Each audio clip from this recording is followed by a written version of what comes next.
Hola, ¿qué tal? ¿Cómo están? Bienvenidos a otro capítulo más de nuestro podcast Cine Economistas. Hoy día tenemos un invitado súper especial. Les voy a contar algo que pasó hace una semana atrás. Resulta que un compañero de la universidad se le ocurrió la brillante idea de reunirnos a todos y resulta que nos juntamos y tuvimos un encuentro súper especial. Y en eso me encontré con mi ex compañero Felipe. La verdad es que en la universidad nunca hablamos, nunca hablamos en la universidad. Un par de veces tenemos que haber cruzado, Y, seguro. y resulta que nos pusimos a conversar y teníamos tantos temas en común.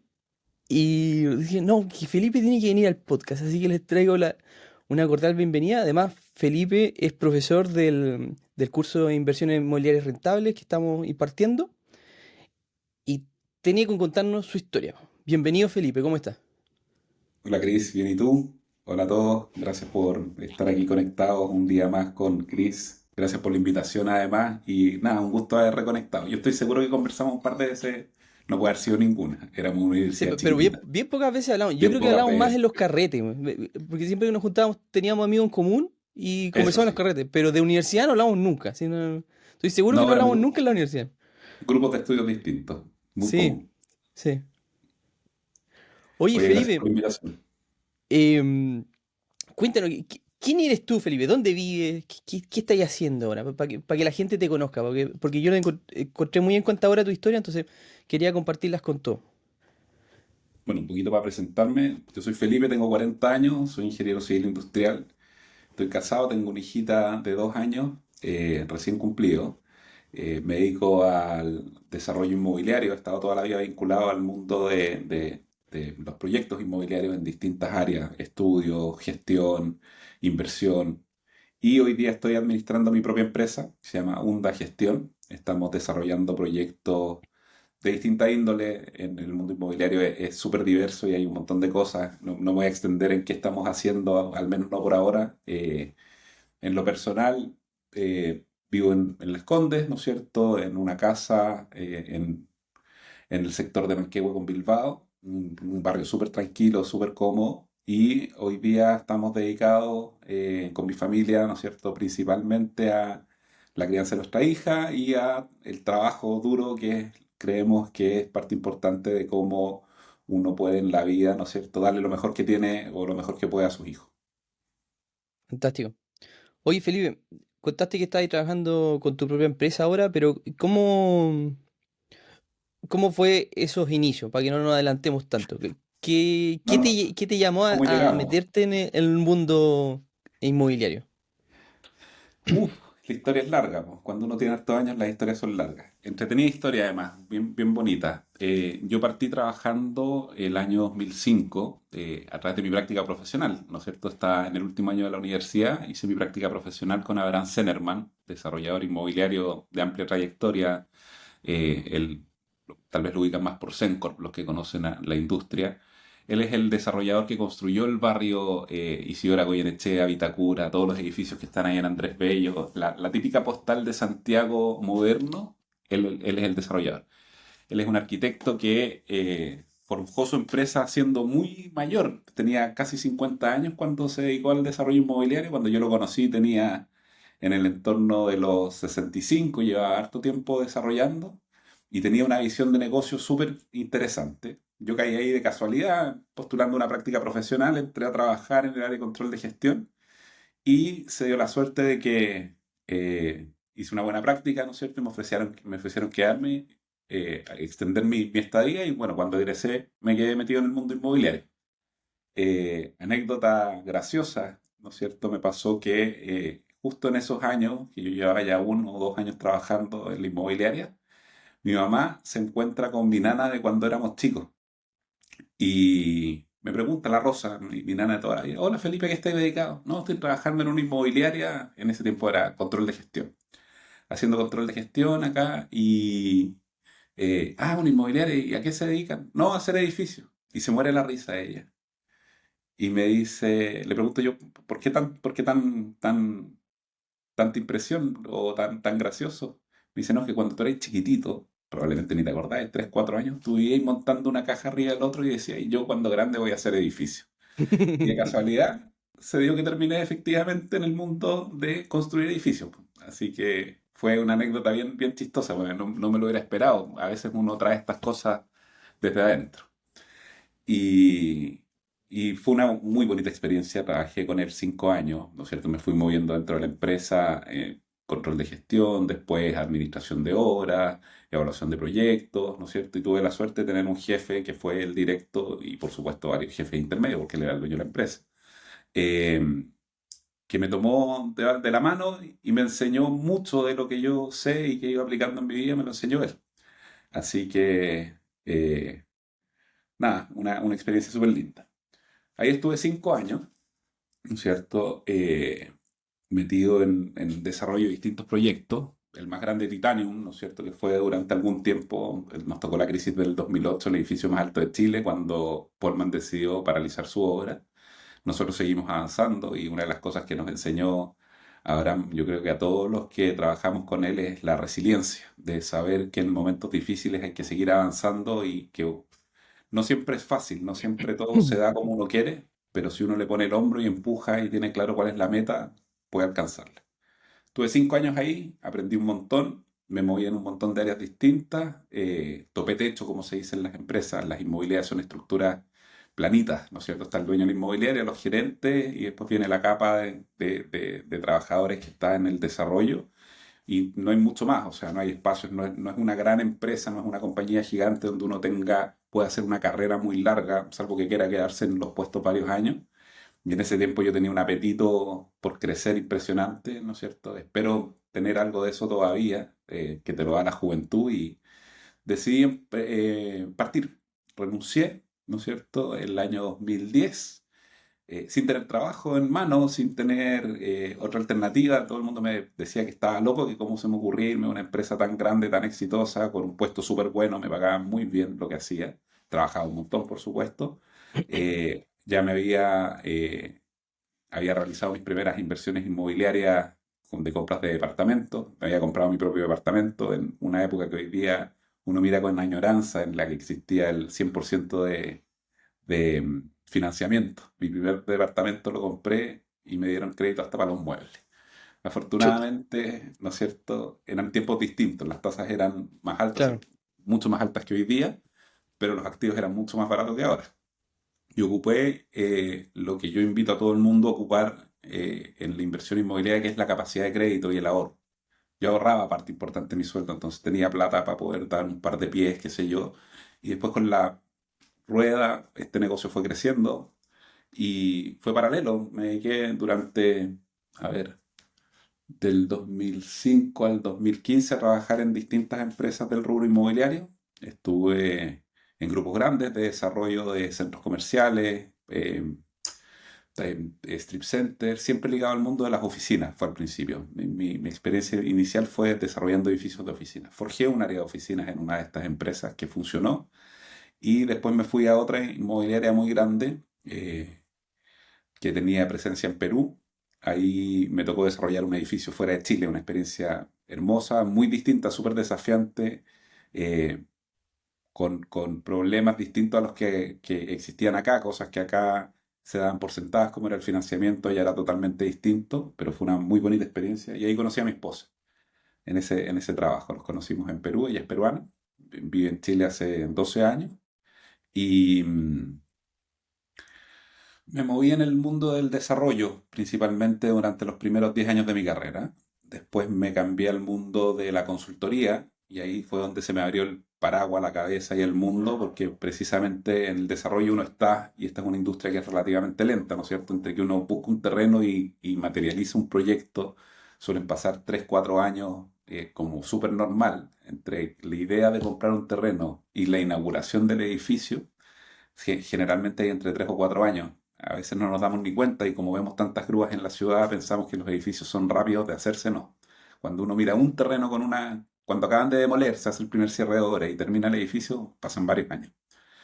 Y al moverme al mundo de la consultoría me tocó atender a un montón de clientes, otras inmobiliarias, asesorarlos en el desarrollo de sus negocios, hacer crecer un área de estudios de una corredora, ¿no es cierto?, de renombre internacional, que es GPS Property. Tuve la suerte de trabajar con ellos, tuve una muy buena jefa, y ahí decidí hacer mi MBA, Y al hacer el MBA, se me abrió la cabeza un poco más de nuevo. Yo los invito a todos. La educación es clave, es la plata mejor gastada que uno puede y el tiempo mejor gastado, porque el tiempo es más valioso que la plata. El tiempo que uno dedica a aprender es el tiempo más valioso que hay. Y ahí, cuando estaba terminando el MBA, decidí pegarme el salto y armar algo propio. Y tuve la suerte de poder concretar esta idea que al principio nació como una consultoría muy pequeñita a gente que no es del mundo inmobiliario, pero que tiene activos inmobiliarios importantes. Y ahí conocí a mi actual socio, con el que hoy día desarrollamos distintas inversiones en distintos activos inmobiliarios. Y aquí estamos, ¿no? 6 años después, no, 7 años después ya, habiendo vivido un poquito de todo. La pandemia fue súper dura, ¿cierto? Las inversiones inmobiliarias, hoy día el mundo inmobiliario está súper golpeado, pero eso no significa que no hayan oportunidades. Oye, Felipe, ¿cómo fueron tus primeros clientes? ¿Cómo llegaron tus primeros clientes por la empresa consultoría? Más La bien era industria es una actividad, chiquitita. me imagino. La industria es chiquitita, en el fondo uno se va topando con la misma gente, ¿no es cierto? Con el que fue tu compañero en desarrollo de arquitectura, ahora es jefe de desarrollo en otra inmobiliaria y así. Mis primeros clientes venían de, como yo ya estaba metido en consultoría a través de mi último trabajo, eh, fueron clientes que decidieron continuar conmigo en otros desarrollos, en otras cosas que no estaban vinculadas con las pegas que inicialmente estaba haciendo con estas empresas, que tenían activos de desarrollo. Asesoré una familia que tenía un terreno gigante en el sector de noviciado y querían desarrollar un centro de bodegaje. Y el boca a boca, yo creo que lo más importante es eh, el renombre, no en el sentido de clase que podría algunos darle, sino que la capacidad de siempre haber sido honesto, siempre haber respondido. El cliente más importante o la forma del canal más importante para llegar a negocio es la recomendación que te puede hacer alguien que ya ha trabajado o ha estado vinculado contigo profesionalmente. Y ahí de a poquito un cliente fue llamando a otro: oye, Felipe me resolvió este problema, me ayudó a vender este activo, me ayudó a arreglar esta situación con estos arrendatarios, o me ayudó a solucionar este tema normativo. Y en el fondo, poco a poco fuimos armando equipo. Es un equipo gigante el que trabaja en esta industria, ¿no es cierto? Hoy día trabajamos eh, no directamente, pero indirectamente, más de 20, 25 personas al mismo tiempo en las distintas cosas que vamos haciendo: arquitectos, revisores independientes, abogados, contadores, ¿no es cierto? Proyectistas, calculistas, un poquito de todo, ¿no es cierto? Y gestores de negocio, corredores de propiedades. Es una industria bien, bien amplia. Hay hartos roles, hay harto espacio. Y de a poquito, una persona con la que tú te vas vinculando profesionalmente dice: yo tengo un cliente que necesita resolver esto, que yo no lo sé hacer, pero yo he visto que tú puedes hacerlo, te lo voy a recomendar, siéntate con él, tómate un café, conózcanse, y si funciona, se van haciendo negocio. Buenísimo. Y mi socio también, que ha sido un pilar fundamental en la parte que es la administración de inversionistas. Hoy día nosotros tenemos varios inversionistas externos. eh, de distintos tamaños, ¿no es cierto?, que han confiado invertir en conjunto con nosotros. Nuestra modalidad de negocio es que nosotros participamos con capital de todos los proyectos que hacemos, de las distintas inversiones que hacemos, pero invitamos a gente en una escala superhumana, gente que no tiene patrimonios, ¿no es cierto?, gigantes, ¿ya?, a participar con una pequeña fichita en el negocio inmobiliario. Compañeros del MBA han invertido con nosotros, harta gente. Y poquito a De eso que te quería poquito. preguntar también, po, porque me imagino que cuando tú partís con esta ambición de tener una inmobiliaria, me imagino que se necesita hartas lucas, po. Onda, Son cuando hartas. porque yo me siento a pensar, ya, ya, si quiero tener una inmobiliaria, lo más seguro, y se me pasa por la cabeza, la primera impresión, es que necesito un patrimonio gigantesco y lo más seguro es que si no tengo una familia que tenga una fortuna, no voy a poder invertir. ¿Es tan así eso, Felipe? A ver, no es una barrera insalvable. Efectivamente, tener un patrimonio familiar o social importante en una red de contactos fuerte, ¿no es cierto?, ayuda. Sin duda, el poder acceder a capacidad de inversión grande hace la vida más fácil, entre comillas, en la capacidad de poder tomar ciertas alternativas de inversión. Pero no es el único camino. O sea, uno puede partir chiquitito y poco a poco, y existen cientos de miles de historias de éxito súper distintas a lo que yo he vivido y que son incluso, yo considero que son las más exitosas, que es la gente que partió comprando una propiedad, la remodeló, la vendió y en el flip, como le dicen los gringos de propiedades, ha hecho empresas de desarrollo gigantes, ¿no es cierto? Partiendo juntando un par de locales comerciales y con la renta reestructurando el financiamiento y después tomando otra renta más y así ir armando un patrimonio relevante. Gente que se ha dedicado a través de las remodelaciones a lo mismo, gente que lo ha hecho a través de la renta residencial, ¿no es cierto? Una vez conocí a un cliente al que le ayudamos a vender 300 departamentos, llegó a tener comprados a su nombre, con su socio, entre dos 300. personas, 300 departamentos.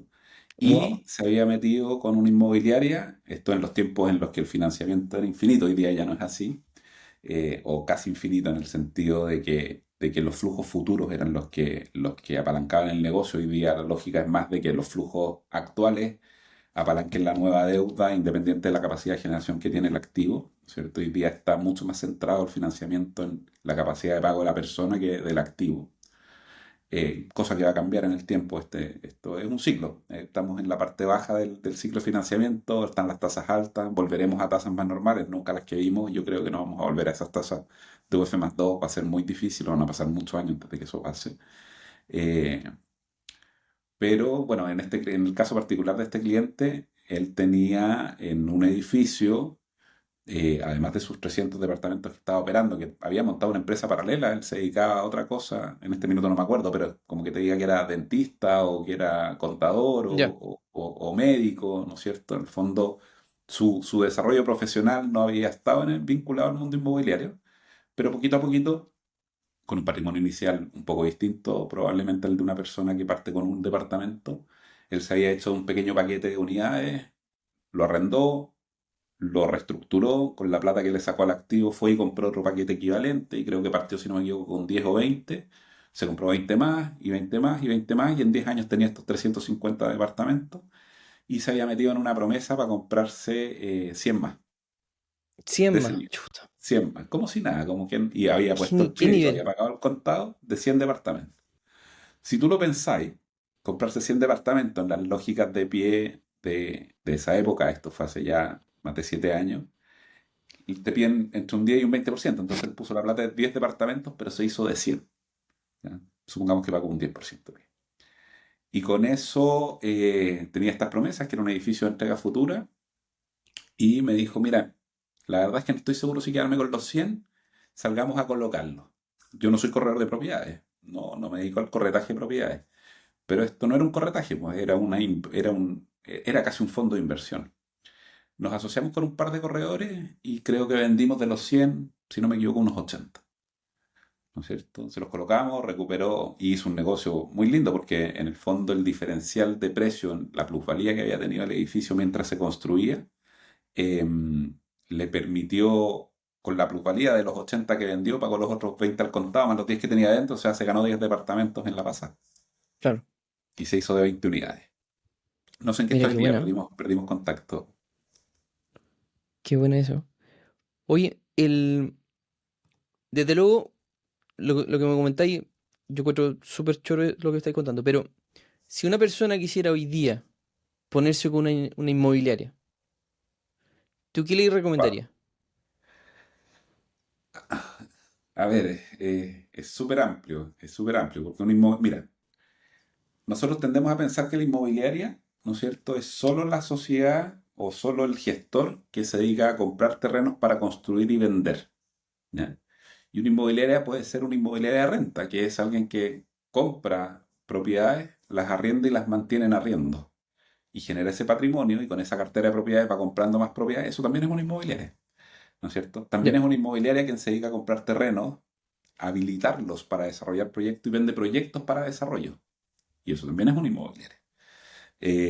Inmobiliario, ¿no es cierto? Viene la composición de la palabra de un activo inmovilizado. ¿Ya? Mobiliario es mueble, inmobiliario es no mueble. Los activos o los inmuebles son bienes que no se mueven, están pegados al piso, no te los puedes llevar. Tú no te puedes llevar a un local comercial, montarlo en un camión, ¿no es cierto? Bueno, hoy día un poquito sí, con la construcción se está haciendo modular, se está haciendo, pero en el fondo tú la tierra no te la puedes llevar. O sea, tú no te puedes llevar un strip center. Yo vivo acá, súper cerca de mi oficina, tengo un strip center, ¿no es cierto? Que está en la esquina de Colón con Vespucio, ¿no es?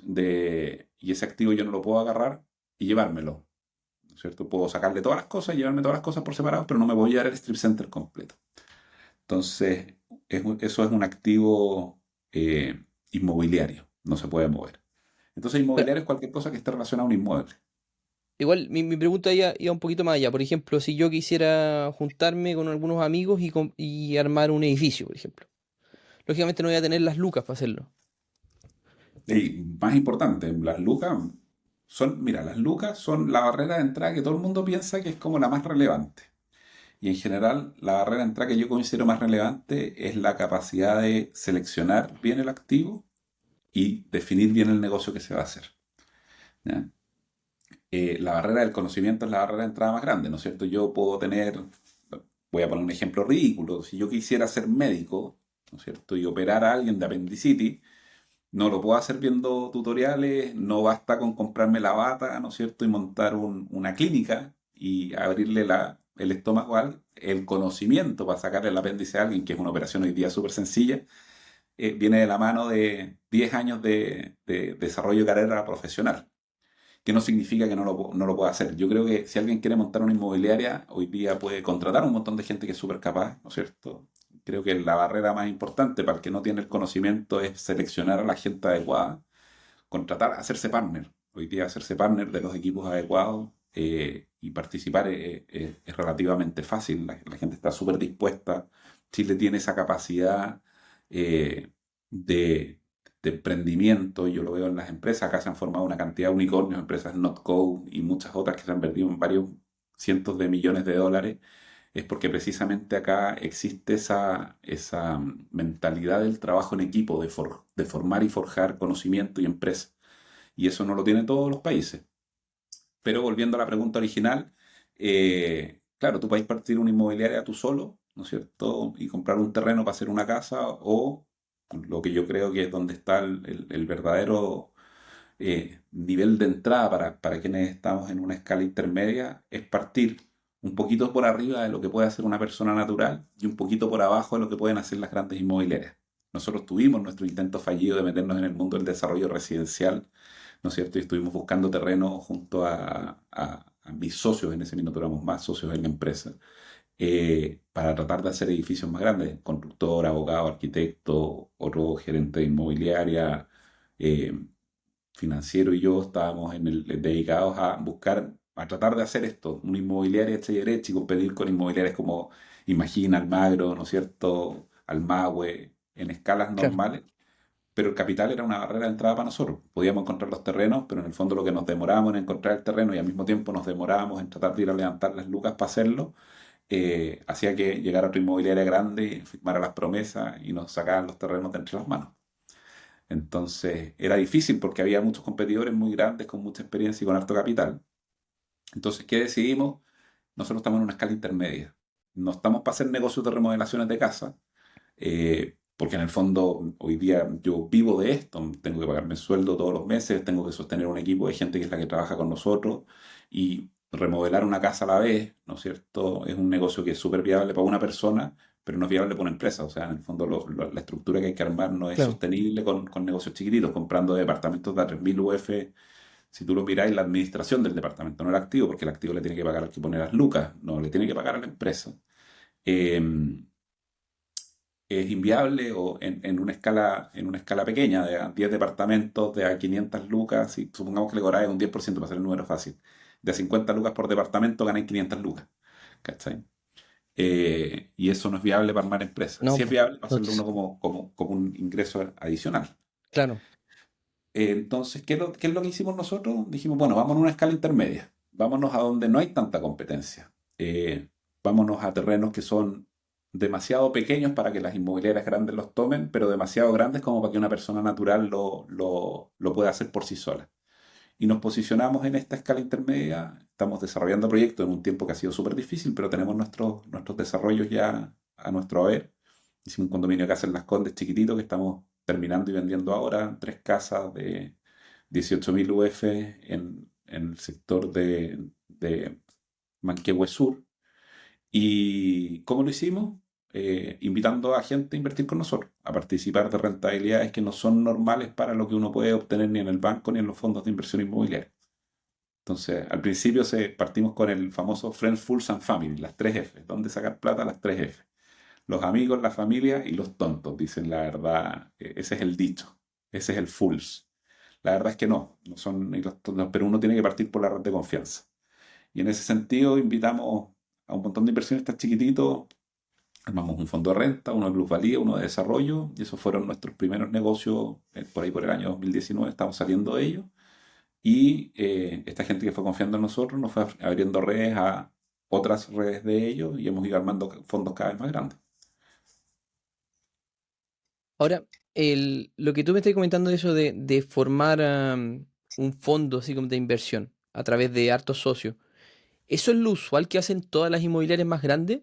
¿O es algo propio que lo hicieron ustedes para buscar financiamiento? No, nosotros no inventamos la rueda ahí. Es lo usual.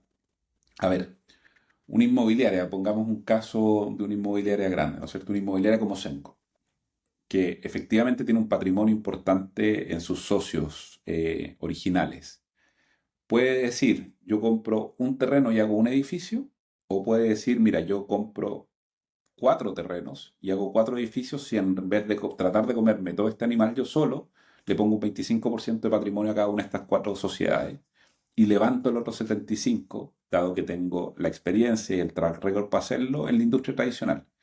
La industria tradicional, entendámosla como los grandes administradores de capital. Existen fondos gigantes de BTG Pactual que invierten en desarrollo inmobiliario y son socios pasivos de inmobiliarias que son activas. Otro caso súper distinto, ¿no es cierto?, es que se juntan varios patrimonios grandes o medianos, ¿no es cierto?, y lo hacen a través de lo que se conoce como estructura de family office. ¿Ya? Ya existe hoy día el multifamily office, donde hay varias familias que comparten el riesgo de distintos desarrollos, pero participan de más negocios a la vez. Entonces, ¿qué hacen con esto? Van achicando el riesgo de la inversión inmobiliaria al tenerla en distintos activos de distinto tipo. Nosotros Ahora, copiamos esta fórmula y la achicamos. Y la ahora, hicimos con varios socios chiquititos. ¿en qué papel juega la banca dentro de todo esto? Es clave, es clave. ¿En O qué sea, sin momento tú vayas a pedir financiamiento. financiamiento a la banca? A ver, mira, si tú querías armar un fondo de renta, lo vas a ir a pedir al momento de comprar el activo. Si la tasa del activo, de rentabilidad del activo, es superior a la tasa de financiamiento, tú vas al banco y le decís, mire, yo quiero comprar esto y esto se llama hipoteca. Y tú pedís una hipoteca y no te compráis un departamento con el pagado al contado, te compráis un departamento pagando el pie, ¿no es cierto? Y pagáis la cuota durante un tiempo, el arriendo va subiendo, la cuota va fija en UF, pero el arriendo tiene plusvalía en UF, y llega un minuto donde le empezáis a sacar una pequeña mascadita, esa mascadita va creciendo. Cuando esa mascada es grandota o el activo ha pasado su periodo de maduración, como se dice, tú tomas el activo, lo vendes, te deshaces de ese activo, ganas la plusvalía que ha ganado el activo, más las rentas que hayas percibido, más las amortizaciones que le hayas hecho al crédito, y tienes más patrimonio a la salida. ¿Ya? En el fondo, el banco juega un rol clave porque te presta su plata para tú apalancarte. Eso es un desarrollo en renta. Supongamos ahora en un desarrollo tradicional, ¿no es cierto? Primero financiamiento para el terreno. Hoy día es cada vez más escaso, con menos financiamiento. En el fondo tú vas y tomas un terreno y en vez de dedicar todo tu capital a comprar el terreno, le pides al banco que ponga una parte para tú ocupar ese capital para desarrollar el proyecto. Para pagarle a los arquitectos, a los ingenieros, a los calculistas, al topógrafo y a toda la gente que está en este mundo vinculada y que tiene una especialidad súper específica. Aquí no hay, en la industria inmobiliaria no hay ninguna persona que pueda hacer el negocio solo. No hay nadie que sea calculista, arquitecto, ingeniero, constructor, sanitario, eléctrico a la vez. No existe alguien que pueda manejar ese nivel. Tiene que ser un equipo de trabajo.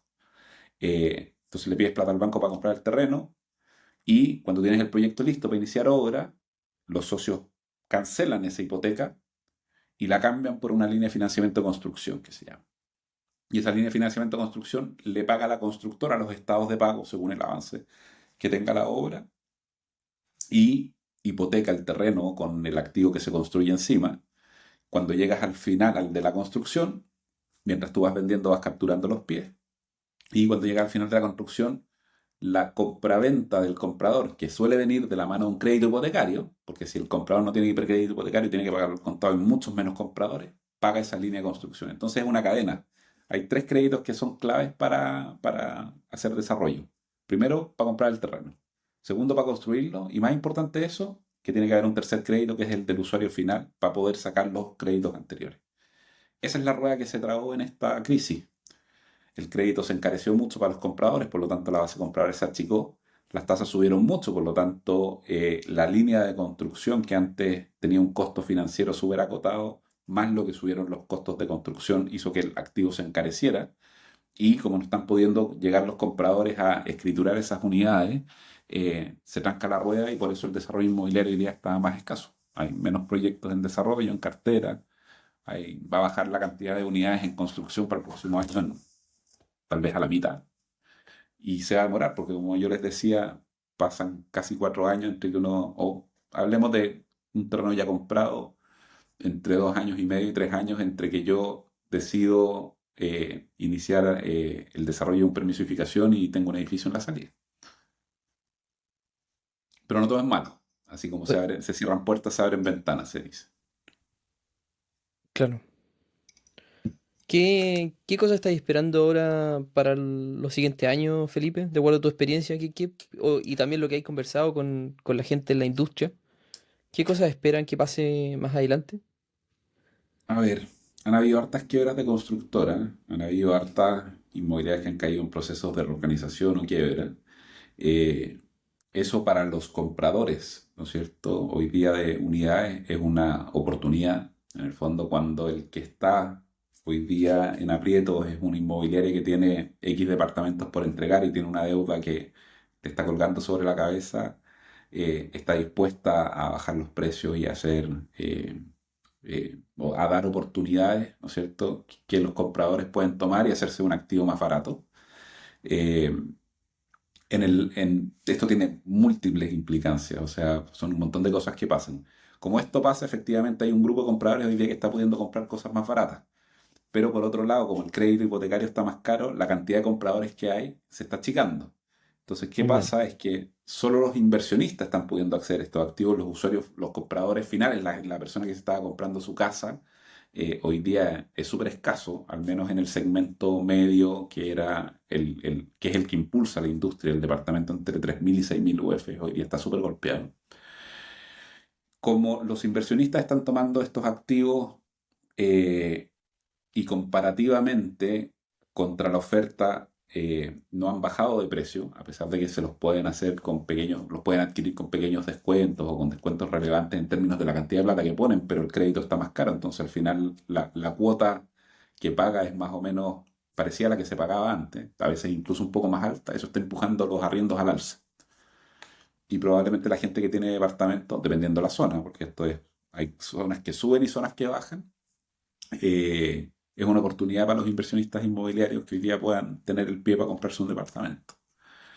Eh, los departamentos van a empezar a escasear, por lo tanto los arriendos van a subir porque no hay nueva construcción. Lo que está construido se tiene que vender primero para que alguien se atreva a decir, bueno, ahora la velocidad es lo suficientemente buena, dadas las nuevas tasas, para que yo me meta en desarrollar un proyecto. Y hay un montón de terrenos y lo verán ustedes si recorren Santiago poniendo atención que están cerrados hace un montón de tiempo con estos cierres de madera o metálicos de obras que no han partido y que probablemente no van a partir en un buen tiempo. Y eso hace que en el largo plazo la oferta disminuya, y si disminuye la oferta, por ley de oferta y demanda, aumentan los precios de las pocas cosas que hay para los usuarios finales, porque la gente necesita un lugar donde vivir. Entonces el arriendo se impulsa al alza.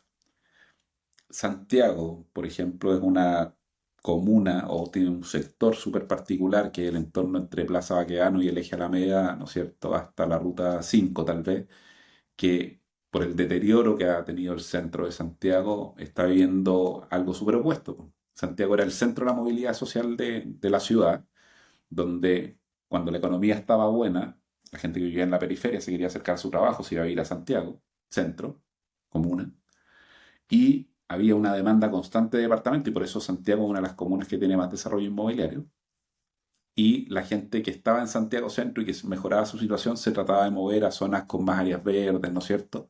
Y se generaba este pivote entre que a la gente le estaba yendo bien y se iba a mejores zonas y la gente que le estaba yendo bien de zonas que estaban más alejadas se acercaban al centro de la ciudad. Cuando la situación Describiste era mi vida. Así fue. Cuando la situación era inversa, pasa al revés. Yo estoy en un barrio, pero necesito mantenerme cerca de mi trabajo, ¿no es cierto? No quiero perder todo el confort que he ganado en mi vida. Me voy a ir al centro, donde mantengo un estándar de vida, y la gente que le estaba yendo más mal volvía a las periferias o se volvía a la casa de sus papás, ¿no es cierto? O se achicaba y vivía con amigos y empezaba el famoso hacinamiento. Pero Santiago estaba siempre lleno. No había departamentos vacíos. En crisis, en no crisis, no había departamentos vacíos en Santiago. Y ese pivote se rompió.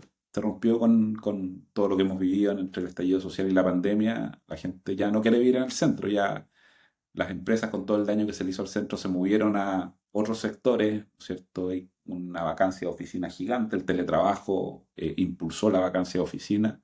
Y hoy día vivir en el centro ya no es ni lo atractivo ni lo seguro que era. Por ende, si la situación económica empeora, tú no podés contar con ese arrendatario que, entre comillas, se quiera achicar, pero mantener cerca de los ejes de metro. Y el metro ha crecido un montón y le ha dado vigor a la zona. Entonces, es multifactorial esto. Oye, Hablar de los Felipe, efectos de la industria es sí, para largo. hay muchas variables, ¿eh? Demasiadas variables. Y, interrúmpeme, a mí me encanta tanto Oye, esto Felipe, que me puedo poner a hablar qué de, opináis y hablar y hablar y sobre hablar. Así el que, para cuando discurso, queráis. qué opináis sobre el discurso de venta que tienen actualmente las inmobiliarias? Más bien, no tanto las inmobiliarias, sino que los brokers digitales, con el tema de la plusvalía, como que es el gran discurso de venta que tienen ellos. Como que compra ahora, no te preocupes del flujo caja, y en unos años más recuperáis toda la plata invertida. A ver, en el largo plazo es cierto. Efectivamente, si uno mira cualquier gráfico de precios en ciudad y en cualquier ciudad, ¿cierto? Efectivamente los precios van al alza. Además, nosotros estamos indexados al OF y van al alza por sobre ese valor. Entonces, Chile tiene una particularidad. Nosotros tenemos voy a hablar del mundo residencial, tenemos un mercado desarrollado, ¿no es cierto?, de propiedades que es inferior a la demanda, ¿no es cierto? En Chile, y todos han escuchado hablar del famoso déficit habitacional. En Chile hace 10 años faltaban 590.000 viviendas para los segmentos de clase media a baja. ¿Ya? O sea, habían 600.000 viviendas sin construir. Por ende, habían 600.000 familias que vivían en una condición no necesariamente precaria, eran o arrendatarios en otra vivienda, o vivían con sus padres, o existía un núcleo familiar más grande, ¿no es cierto? Y bueno, existe el allegamiento y existen las poblaciones, ¿no es cierto? Y existen las tomas, y existen los campamentos y se necesitan en segmentos bajos, como también pasaba en los medios. Probablemente es más invisible la necesidad de vivienda de clase media. Hoy día hay un montón de profesionales que viven en las casas de sus papás, algunos porque es cómodo, pero muchos porque es inviable comprarse una propiedad. Y este déficit se venía cortando y cerrando todos los años, ¿no es cierto? Pero nos hemos visto enfrentados que en los últimos 10 años entraron 2 millones de personas y subió un 10% la población del país. 2 millones de personas en Chile es una brutalidad de gente, ¿no es cierto? Y eso hizo que en los últimos 10 años el déficit de vivienda se mantiene en el mismo nivel. O sea, entró tanta gente al país que todo lo que se construyó en los últimos 10 años solventó el crecimiento de la población, pero no achicó la brecha. Eso hace que, como tenemos esta presión a la demanda importante, y los costos han ido subiendo y la tierra no se puede multiplicar, las ubicaciones son escasas, los planos reguladores, tenemos un problema de planos reguladores porque cada comuna define su plan regulador y su zona, y además en la normativa cambiarlo es súper difícil, las cantidad o la densificación de la ciudad no se da de forma pareja, ni se potencia como debería potenciarse. ¿Ya? No vamos a entrar en el análisis de los planos reguladores, porque eso es una conversación más política que comercial.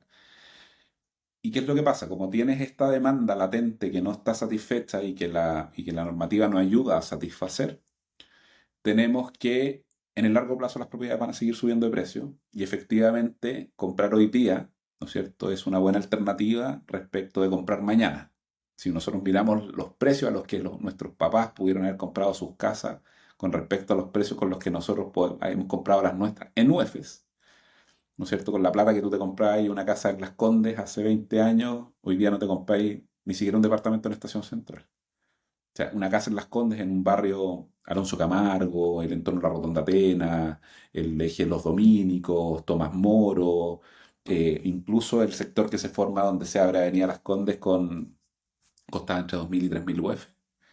Una casa con 400 metros de terreno, 250 metros de terreno y 140 metros construidos, era súper abordable con un crédito mucho más caro, con muchas más restricciones de las que existen hoy día. Era otro mundo. La Claro, profundidad del mercado financiero no era igual.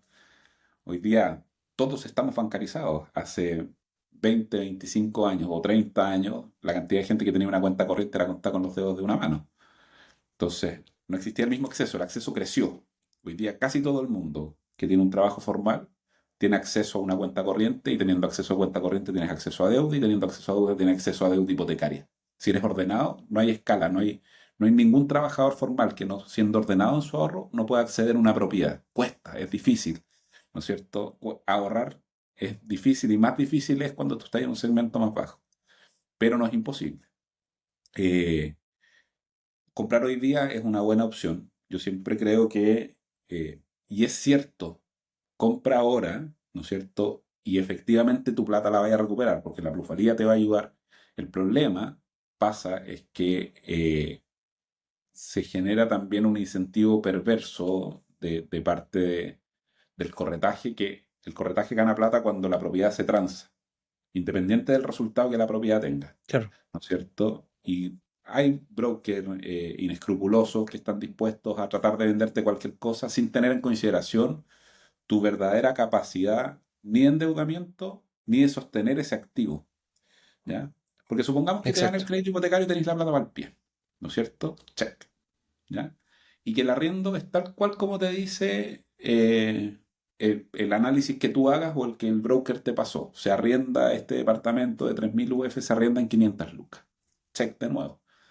Lo que no te dicen, ¿no es cierto?, es que hay vacancia, hay un periodo de colocación, existen otros gastos, ¿no es cierto?, desde lo más sencillo, que es inscribir la propiedad a tu nombre y pagar el impuesto al mutuo, que eso el banco no lo financia, lo tienes que pagar con recursos propios, a sostener gastos comunes cuando está vacío, a pagar comisiones de corretaje.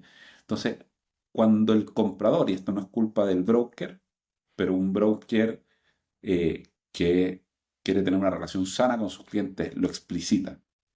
Cuando el comprador compra el límite de su caja y este arriendo que paga con el dividendo está calzado al 100%, ¿no es cierto? Y la cuota paga, el arriendo paga la cuota. Y a veces hoy día pasa que el arriendo es un poquito más bajo que la cuota y tú ocupaste toda tu plata en hacerte el activo y te llega la primera cuenta que es más cara, empezáis con las deudas. Y empezáis a acumular o dividendos impagos, o gastos comunes impagos, o cuentas de servicio impagas, o no le podéis pagar al corredor para que te traiga un arrendatario, y por ende se perpetúa esta cadena de la unidad vacía y tengo que pagar el dividendo y no tengo plata donde sacarlo, y me compré un activo que no podía sostener.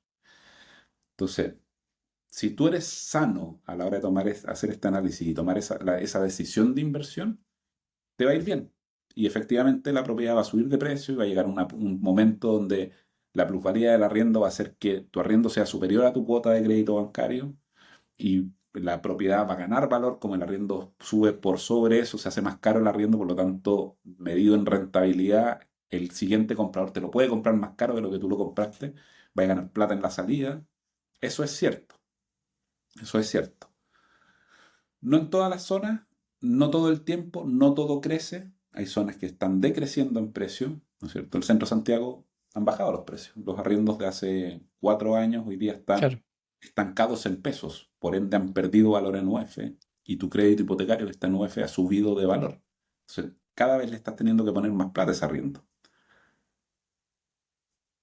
Entonces, eso pasa. No, los brokers son Claro. buenas fórmulas de acceder a un montón de propiedades, pero al mismo tiempo hay brokers, no todas las empresas son así, hay gente que trabaja muy bien, ¿no es cierto? Y que es muy proba a la hora de hacer sus negocios, pero hay brokers inescrupulosos, como siempre en la vida uno se puede topar con gente inescrupulosa, que con tal de venderte está dispuesto a venderte cualquier cosa. Incluso si los drivers de la selección del activo no están detrás. No requiere El otro día, ciencia. me pasó un caso de de una chica que había comprado una propiedad con un broker con entrega inmediata. Claro, el Ujú. broker te vende la propiedad y se la da a las manos, se va, po, porque ya la responsabilidad pasa directamente con la inmobiliaria. Y resulta que la compró en 2.600. Ese era el valor de la propiedad. Ya, Y ahora, o sea, resulta que ocurrió un problema. No lo entregaron, no hicieron la entrega inmediata. Pasó un año, todavía no lo entregan, la propiedad. Y hoy ya. día están vendiendo la misma tipología por 2.100. Una locura, Tremendo problema. lo que bajó. 500 UF menos. Y no se lo entregaban y no 500 le UF. hicieron la entrega cuando correspondía. Eso pasa, Exacto. eso pasa. O sea, en el fondo, si uno mira el mercado agregado, todo esto va avanzando al alza. Pero hay, dentro de ese mercado que avanza al alza, hay cosas que retroceden, cosas que bajan de precio, ¿no es cierto? Eh, Mm, y uno se puede enfrentar a estos casos. Yo creo que es clave hacerse asesorar por gente como tú te dedicas a esto y un montón de gente más que se dedica a esto. Pueden ser gente que tenga experiencia en haber comprado y administrado sus propias propiedades, te pueden dar muy buenos consejos. Por ejemplo, en el caso de esta chica, ¿no es cierto?, que firmó probablemente una promesa, no firmó una escritura de compraventa. sí, ya Cuando estaba uno, promesado. cuando uno está adquiriendo un activo de entrega inmediata, ¿no es cierto? Como la entrega es inmediata, uno firma una promesa y no paga el pie. Uno firma una reserva y te va a ir directo a la escritura de compraventa. Si la inmobiliaria te dice que no puedes escriturarlo ahora, no es entrega inmediata, es entrega futura. Porque entrega inmediata es aquello Claro. que te puedo transferir automáticamente. Hay formas de saber si algo es de entrega inmediata. Tiene que tener su rol, tiene que tener la recepción final del edificio, tiene que estar el reglamento de copropiedad inscrito, ¿no es cierto? Hay varias formas. Tiene que haber un certificado de avalúo fiscal de la propiedad individual que uno está comprando del departamento 101, no del edificio completo. Eso quiere, si está el del edificio completo con todas las unidades adentro, y todavía no existe el rol individual, quiere decir que ese edificio no está recepcionado, por ende es una entrega futura y puede ser un buen negocio, pero no es una entrega inmediata.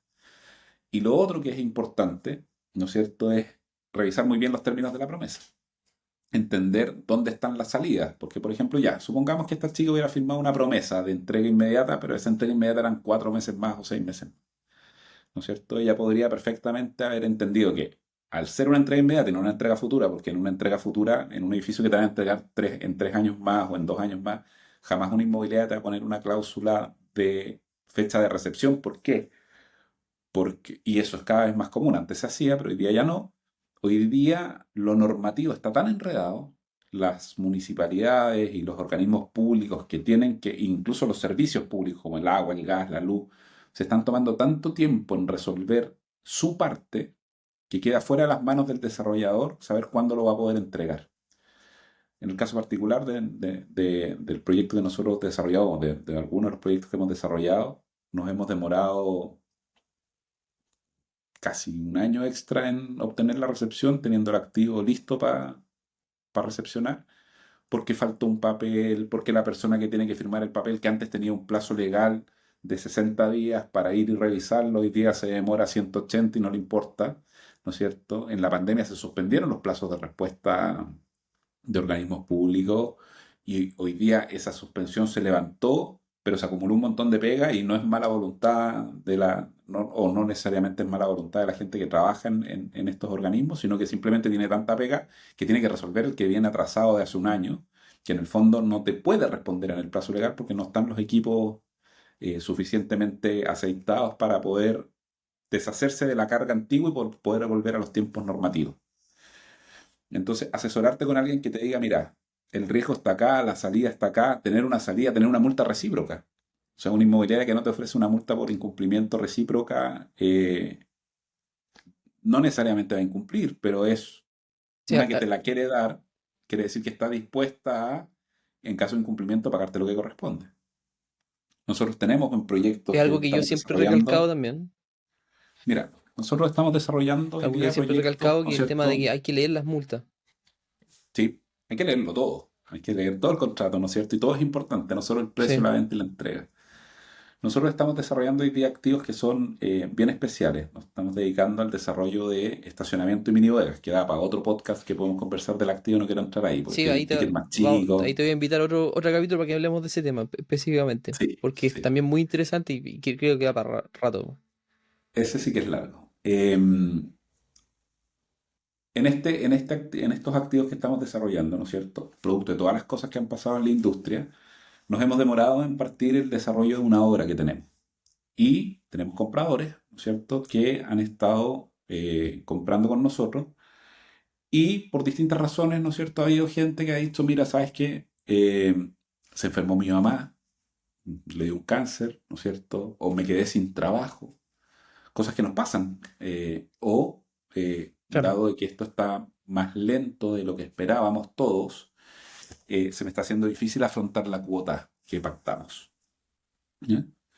Nuestra política como inmobiliaria es, si alguien tiene un caso así de grave, ¿no es cierto?, es dejarlo salir. Cuando tú tienes una promesa con una inmobiliaria para comprarte un activo y te enfrentas a una situación de crisis personal, ¿no es cierto? Las inmobiliarias no tratan de ganar plata cobrando multas, o al menos no la gente seria, ¿no es cierto? Y tú te acercas a la inmobiliaria y dices, mira, sabes que tengo este problema, necesito desistir de la promesa. Lo más probable, y nosotros lo hacemos así, es que te encuentres con, ok, acá está la posibilidad de desistir de la compra, anulemos, resiliemos la promesa de compraventa y en vez de aplicar la multa que dice el contrato, que es muy alta, y suele ser así para Claro. evitar que la gente, porque hubo un tiempo en que la gente especulaba con las promesas de compraventa y solo promesaba para vender la promesa, eh, pagan los gastos operacionales más la comisión del broker si es que existió y desastre sacamos el negocio, ¿no es cierto? Eh, Cuando una inmobiliaria tiene esa política, que no es lo que dice el contrato, es una política que funciona en la práctica, porque el contrato siempre viene con términos bien duros, eh, es un negocio o un lugar o un actor con el que tú te puedes sentir tranquilo a hacer negocio. O sea, en el fondo, tú se lo puedes preguntar a las vendedoras o a la persona con la que estás trabajando o cerrando el negocio. Si yo tengo un problema en esta promesa y me quedo sin trabajo, ¿cuál es la política de la inmobiliaria? No va a estar en la promesa escrito. Pero te van a decir, no, mira, en realidad si alguien se queda sin trabajo, nosotros o le congelamos las cuotas, o si, por ejemplo, ¿y qué pasa hoy día en la entrega en verde? ¿Qué pasa si no me dan el crédito hipotecario en la salida? No, mira, nosotros hay inmobiliarias que te dicen, perfecto, si tú no tienes el crédito hipotecario en la salida, como yo tengo más proyectos, te llevo al siguiente, te cambio tu pie, lo llevo a otra unidad. No, no deshacemos el negocio completamente para no multarte, pero te llevo a una unidad que tenga una entrega más futura todavía, para que tú no pierdas lo que has pagado, Claro. y tu capacidad de tomar ese crédito hipotecario mejore y te pille esa entrega, esa escrituración en una mejor posición financiera, tal vez. ¿Qué pasa si me da una enfermedad grave? ¿No es cierto? Y esta sí está incluida en muchas inmobiliarias, nosotros también lo hacemos, ¿no es cierto? En caso de enfermedad grave acreditable del titular, por ejemplo, directo, la persona que firma, la esposa o los hijos, incluso a veces los padres, o sea, primera línea sanguínea, hay un desistimiento que paga los gastos operacionales y es sin multa. O sea, tú acreditas con un certificado médico, mira, sabes que tengo cáncer, Dios no lo quiera, le pase a alguien, o mi hijo tiene cáncer, peor todavía, que tenés que hacerte cargo, ya no estáis mirando el negocio y tenés ahí enterrado un pie importante que te puede servir para hacerle frente a esa enfermedad, Claro. ¿no es cierto? Hay una cláusula que te permite deshacer ese negocio y recuperar, no, si bien no la totalidad, porque en el fondo la inmobiliaria tiene gastos asociados, hay corredores que han trabajado que cobran comisiones de forma previa, pero recuperar parte y no enfrentarte a una multa del 20% y de repente un 2 o un 3. Eso pasa, entonces hay que Fantástico. Oye, asesorarse, Felipe, hay que ya ir a ver un fin. Se nos acaba el tiempo, hemos se nos pasó conversado la hora harto. ya volando. Así es. Y te agradezco un montón que hayas aceptado esta invitación. Bueno, Felipe, como les comenté, es profesor del curso de negocio inmobiliario rentable que estamos impartiendo acá en el canal. Y pues, ha sido un agrado tenerte aquí como aliado en esto, Felipe. Ha sido fantástico la recepción también del público del curso. Y desde luego te voy a dejar sumamente invitado para otro capítulo. Y yo creo que varios capítulos más, porque tenemos para rato para hablar sobre este tema. Y queremos también que nos cuentes en el próximo capítulo, no sé si no sé si es el siguiente, pero próximamente, sobre lo que estáis haciendo, cuáles son tus proyectos. Feliz. feliz. Estamos haciendo cosas bien interesantes, bien innovadoras para lo que es una industria súper tradicional. eh, y creo que vale la pena que las conozcan, ¿no es cierto? Y que existen hoy día y contarles hoy día hay un montón de cosas innovadoras que se están haciendo en el mundo inmobiliario, fraccionamiento de propiedades, activos alternativos, rentas garantizadas, desarrollos de crowdfunding. No, uno ve la inmobiliaria como un negocio súper tradicional, ¿no es cierto? Un negocio de dinosaurios, como se suele decir. Pero no, hay hartas cosas interesantes que se están haciendo. Plataformas, hay un montón de temas que podemos conversar. Así que nada, agradecer Fantástico. la invitación, Chris. Un gusto haber reconectado, además, hemos conversado harto en el último tiempo. Y nada, pues, feliz de estar aquí. Bueno, los dejamos invitados también a que nos sigan escuchando en las plataformas. Estamos en YouTube, en Google Podcast, Apple Podcast y también en Spotify. Así que nos vemos la próxima semana. Que estén súper bien. Chau, chau. Nos vemos, chao. Ya, súper. El,